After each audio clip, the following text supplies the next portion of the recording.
How many people do you think you saw executed in person? Myself, probably at least 50. 50 people. Yeah. Yeah, and it was all primarily at Abbey Gate, about 98% of it. Myself and Jorge, we went to... Women? Yeah. Children? I didn't see any children, but I did see dead children because of the Taliban forcing these civilians to be so scared that they'd throw their babies over the wall or they would get trampled to death. So you're about ready to open this gate. Are people being executed right outside of the gate? So the Taliban had a checkpoint. So from our gate, the Taliban had a checkpoint right past the Baron Hotel where the British were at. And they had gotten blocked by the crowds. They couldn't get through the crowds from the Baron Hotel. The Taliban were about 155, 165 yards in front of us.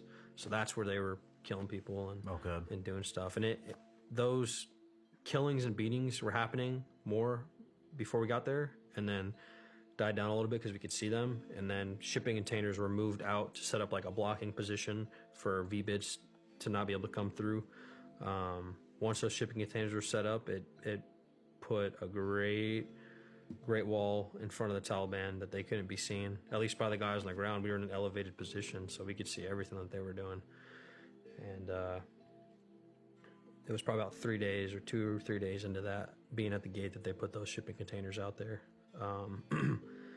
So we're getting ready to open up this gate, and I told Chaz and Dalton, I'm like, hey, I'm gonna go down on the ground because they pushed out a platoon in riot gear out through the crowd, just like sent out a platoon just through this crowd of hundreds of people.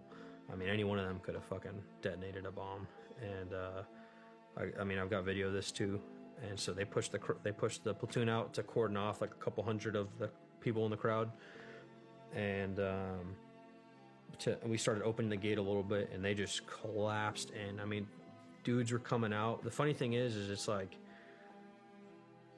it sucks about the allies that we left behind, but what sucked even more, and seeing the women and children suffer through that, is seeing the military-aged males just running, not trying to stand up and fight for their country. And that was a big majority of who was coming through the gate. Yeah. And 90% of them, they just didn't have the opportunities to get, passports or citizenships or visas and stuff. And so those people were coming through, and I mean, pretty much the military-aged males, those ones would come through and they would just be throwing haymakers and fighting us. Physically fighting us all day, trying to get past us into the airport.